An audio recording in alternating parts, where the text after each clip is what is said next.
प्रिय भक्तों, आज हम आपको सुनाने जा रहे हैं सावन माह की एक पवित्र और अद्भुत कथा।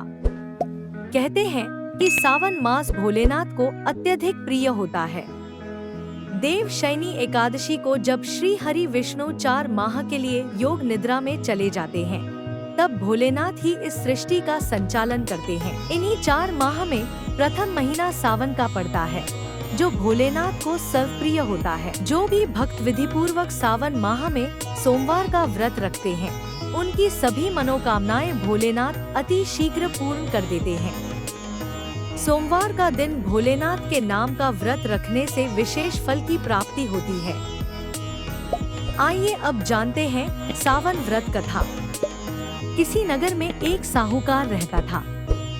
उसके घर में धन की कोई कमी नहीं थी, लेकिन उसे संतान सुख प्राप्त नहीं हुआ था। पुत्र प्राप्ति की इच्छा से वह हर सोमवार व्रत रखता था और पूरी श्रद्धा के साथ शिव मंदिर जाकर भगवान शिव और पार्वती जी की आराधना करता था। उसकी भक्ति से माँ पार्वती प्रसन्न हो गई और भगवान शिव से उस साहूकार की मनोरथ पूर्ण करने का आग्रह करने लगी। पार्वती जी की इच्छा सुनकर भगवान शिव ने कहा, हे पार्वती, इस संसार में हर प्राणी को उसके कर्मों का फल मिलता है और जिसके भाग्य में जो है उसे भोगना पड़ता है। लेकिन पार्वती जी ने साहूकार की भक्ति का मान रखने के लिए उसकी मनोकामना पूर्ण करने के लिए आग्रह किया। माता पार्वती के आग्रह पर शिवजी ने साहूकार को पुत्र प्राप्ति का वरदान दिया, लेकिन साथ ही यह भी कहा कि इस बालक की उम्र केवल 12 वर्ष ही होगी। कुछ समय बाद साहूकार को पुत्र प्राप्त हुआ। जब वह बालक 11 वर्ष का हुआ तो उसे पढ़ने के लिए काशी भेजा गया। साहूकार ने पुत्र के मामा को बुलाया और उसे बहुत सारा धन देकर कहा, तुम इस बालक को काशी विद्या प्राप्त करने के लिए ले जाओ और मार्ग में यज्ञ कराते जाना। दोनों मामा भांजे इसी तरह यज्ञ कराते और ब्राह्मणों को दान दक्षिणा देते हुए काशी की ओर चल पड़े। रास्ते में एक नगर पड़ा, जहां नगर के राजा की कन्या का विवाह था। लेकिन जिस राजकुमार से उसका विवाह होने वाला था, वह एक आंख से काना था। साहूकार के पुत्र को देखकर राजा ने उसे राजकुमारी से विवाह करने की योजना बनाई। लेकिन साहूकार का पुत्र ईमानदार था। उसने मौका पाकर राजकुमारी की चुन्नी पर लिख दिया, तुम्हारा विवाह तो मेरे साथ हुआ है, लेकिन जिस राजकुमार के साथ तुम्हें भेजा जाएगा वह एक आंख से काना है।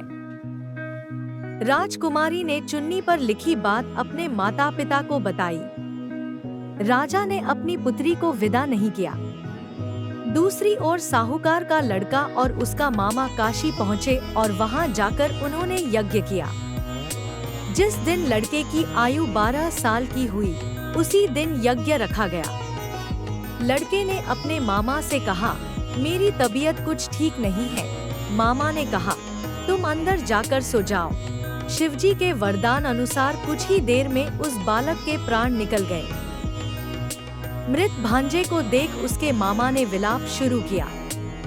संयोगवश उसी समय शिवजी और माता पार्वती उधर से जा रहे थे।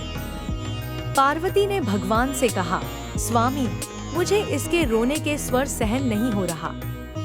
आप इस व्यक्ति के कष्ट को अवश्य दूर करें। जब शिवजी मृत बालक के समीप गए तो वे बोले, यह उसी साहूकार का पुत्र है, जिसे मैंने 12 वर्ष की आयु का वरदान दिया। अब इसकी आयु पूरी हो चुकी है। लेकिन मातृभाव से विभोर माता पार्वती ने कहा, हे महादेव, आप इस बालक को और आयु देने की कृपा करें, अन्यथा इसके वियोग में इसके माता पिता भी तड़प कर मर जाएंगे। माता पार्वती के आग्रह पर भगवान शिव ने उस लड़के को जीवित होने का वरदान दिया। शिवजी की कृपा से वह लड़का जीवित हो गया। शिक्षा समाप्त करके लड़का मामा के साथ अपने नगर की ओर चल दिया। दोनों चलते हुए उसी नगर में पहुँचे, जहाँ उसका विवाह हुआ था। उस नगर में भी उन्होंने यज्ञ का आयोजन किया। उस लड़के के ससुर ने उसे पहचान लिया और महल में ले जाकर उसकी खातिरदारी की और अपनी पुत्री को विदा किया। इधर साहूकार और उसकी पत्नी भूखे प्यासे रहकर बेटे के आने की प्रतीक्षा कर रहे थे।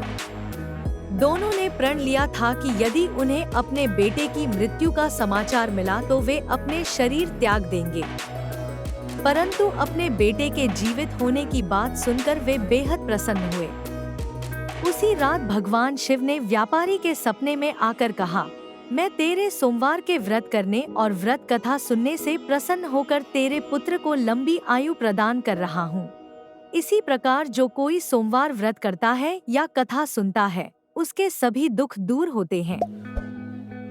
धन्यवाद मित्रों, इस पवित्र कथा को सुनने के लिए। यदि आपको हमारी वीडियो पसंद आई हो तो कृपया लाइक, शेयर और सब्सक्राइब करें। शिवजी की कृपा आप सब पर बनी रहे। हर हर महादेव।